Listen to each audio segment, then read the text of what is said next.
So Leah and Rachel are really trying to convince Jacob.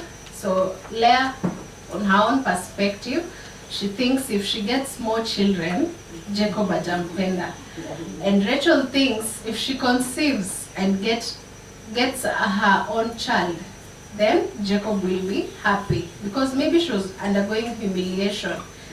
Because your sister gets pregnant from your husband, she bears children, but wewe hujapata. So maybe she was going through different challenges. And now even Leah decides, when Leah notices that Rachel gave Jacob a servant Bilhah, she also decides to give Jacob a servant Zilpah, and we see Bilhah bearing 2 children. She conceives 2 children, and also Zilpah, verse 9, Zilpah also conceives 2 children. So the 2 servants conceive 2 children each. And verse 14, we see Reuben, the firstborn of Leah, going into wheat harvest and coming out with mandrake plants. And my research, I googled about mandrakes, and it was tied to conception. So we see Rachel trying to make an agreement with Leah that ampe the mandrakes. Verse 14, it says, Rachel said to Leah, please give me some of your son's mandrakes. But she said to her, wasn't it enough that you took away my husband? Will you take my son's mandrakes too? So through the verse we see Rachel and Leah coming into an agreement, and Leah giving Rachel the mandrakes, and Rachel giving Jacob Leah. Umeelewa hapo? Verse 17, it's like ni kama anamkopesha ndiye apate mtoto in exchange of the mandrakes.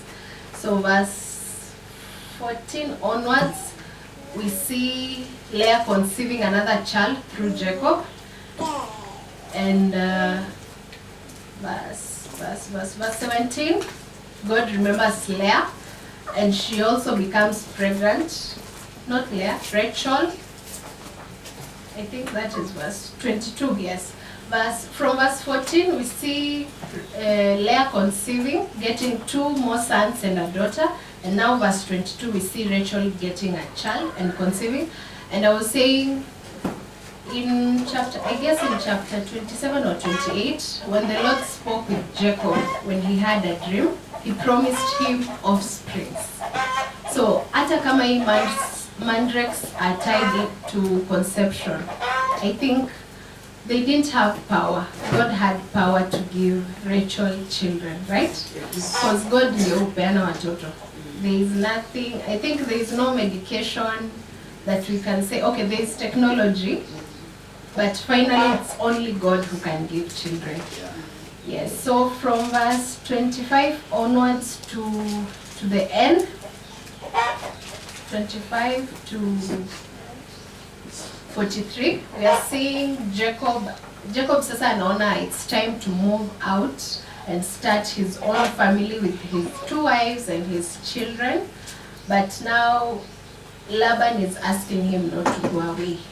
And now they come into an agreement. If he has to stay, he has to be paid a wage. And the agreement is that Laban is to give him flocks, that is sheep, lamb and goat that are speckled, spotted, dark colored, yes. So those will be in his possession if he has to stay with Laban. And the others that are not spotted or speckled are to be Laban's. And we've agreed that Jacob is intelligent. We've seen what he has done so that he can increase his possession. Ni mwerevu sana. The weak goats zimeenda kwa Laban, and the stronger ones have come to his side. They have mated and they have increased in number, and now he's prosperous. Verse 43, we are told he grew exceedingly prosperous and came to own large flocks, female and male servants, and camels and donkeys. So today I want to